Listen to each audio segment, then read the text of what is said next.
عرب کی تاریخ کا ایک نامور کردار حاتم، سخاوت کی دنیا کا بادشاہ جس کے واقعات عربی داستانوں کا حصہ بن گئی۔ یمن کا یہ سخی کون تھا؟ کیا اس نے آخری نبی کا زمانہ پایا تھا؟ حاتم کے 7 سوالوں کے متعلق سفر کی کیا حقیقت ہے؟ اور حاتم کی بیٹی جب نبی کریم محمد صلی اللہ علیہ وسلم کے سامنے حاضر ہوئی تو حضور نے کیا کہا؟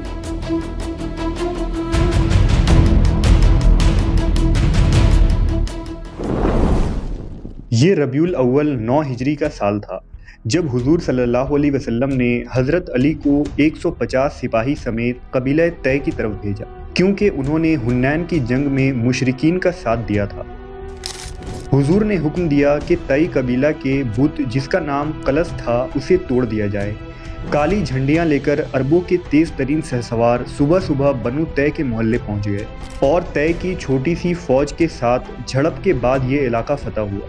قلس کو مسمار کر دیا گیا اور طے کے بڑے بڑے سرداروں کو گرفتار کر لیا گیا اور مال غنیمت سمیت انہیں مدینہ لایا گیا۔ حضور پاک صلی اللہ علیہ وسلم کو کسی نے یہ خبر دی کہ ان قیدیوں میں صفانہ نامی ایک خاتون ہے جو یہ بتا رہی ہیں کہ وہ حاتم طائی کی بیٹی ہے۔ حاتم طائی دراصل زمانہ جاہلیت کا ایک مشہور سخی انسان تھا جو نہایت ہی رحم دل، بے کسوں کی مدد کرنے والا، مہمان نواز، محتاجوں کا مددگار اور ایک نیک صفت انسان تھا جس کے قصے پورے عرب و عجم میں مشہور تھے۔ چنانچہ آپ صلی اللہ علیہ وسلم نے انہیں بلایا۔ جب وہ حضور کے سامنے پیش ہوئیں تو انہوں نے کہا کہ میں سخی حاتم طائی کی بیٹی ہوں۔ میرا باپ بھوکوں کا پیٹ بھرتا تھا اور غریبوں پر رحم کرتا تھا۔ اس پر نبی نے فرمایا، تیرے باپ میں مسلمانوں کی سی خوبیاں تھیں، اگر تمہارا باپ عہد اسلام میں ہوتا تو ہم اس کے لیے رحمت کی دعا کرتے۔ صفانہ بنت حاتم نے حضور سے عرض کیا کہ میری آپ سے ایک درخواست ہے، آپ اس کو قبول فرما کر مجھے شکریہ ادا کرنے کا موقع دیجیے۔ نبی صلی اللہ علیہ وسلم نے فرمایا، وہ کیا ہے؟ اس نے کہا، میرے والد فوت ہو چکے ہیں، میرا محافظ یعنی بھائی بھاگ گیا ہے، آپ مجھ پر احسان فرما دیجیے، آپ مجھے آزاد کر دیں تو اللہ آپ پر احسان فرمائے گا۔ میرا بھائی عدی آپ کی فوج سے خوفزدہ ہو کر شام کے علاقے کی طرف چلا گیا ہے، آپ مجھ کو اجازت دیں کہ میں اس کو لے آؤں اور آپ اس کے لیے ایک امن معاہدہ لکھ دیں۔ یہ سن کر نبی صلی اللہ علیہ وسلم خاموش رہے اور کچھ جواب نہ دیا۔ دوسرے دن بھی صفانہ نے حضور سے یہی درخواست کی تو حضور نے فرمایا، تم جلد بازی کیوں کرتی ہو؟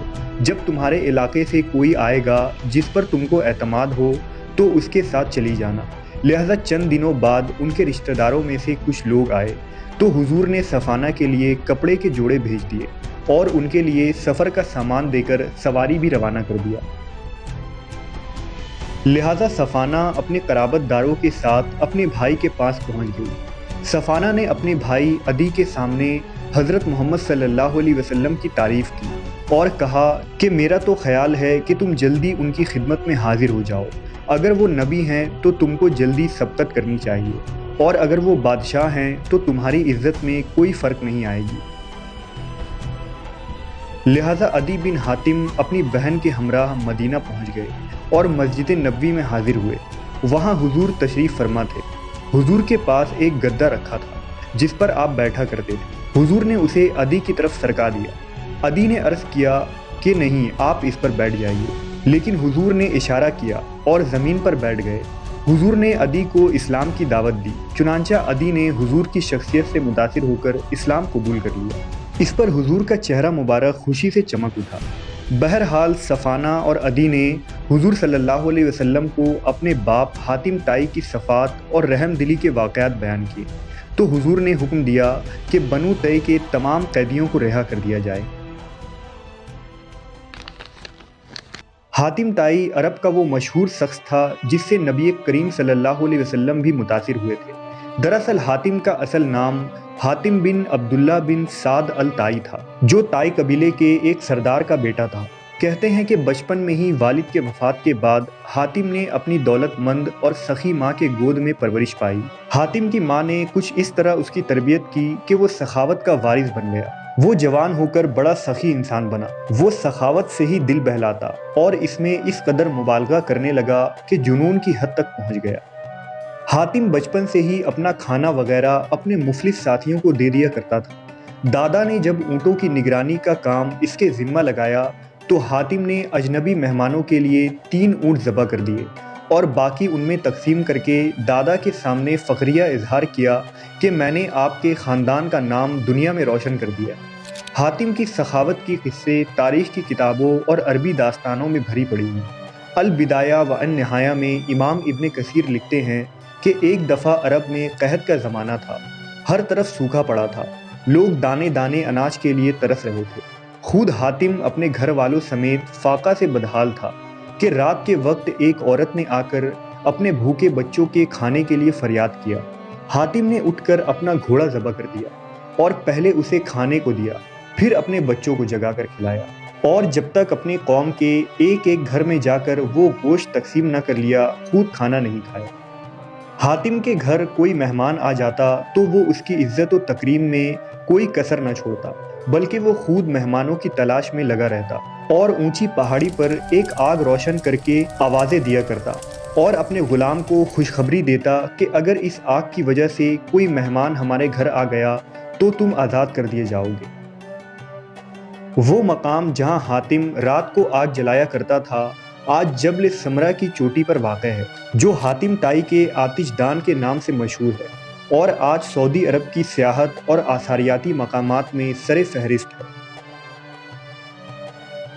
اسی طرح مشہور ہے کہ جب حاتم طائی کو کسی قیدی نے مدد کے لیے پکارا تو اس نے قیدی کی رہائی کے بدلے اس وقت تک خود کو قید ہونا منظور کر لیا جب تک وہ اپنا فدیہ نہ چکا دے۔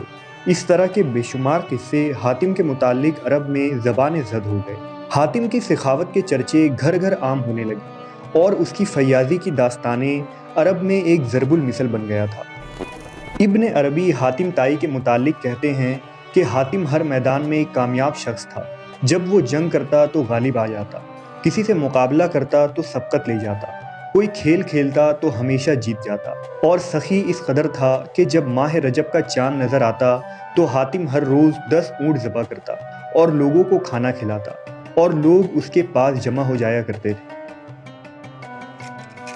حاتم طائی کی طلسماتی اور مافوق الفطری داستان قصہ حاتم طائی کے نام سے عجم اور ایران کے علاقوں میں نہایت ہی مشہور ہوا۔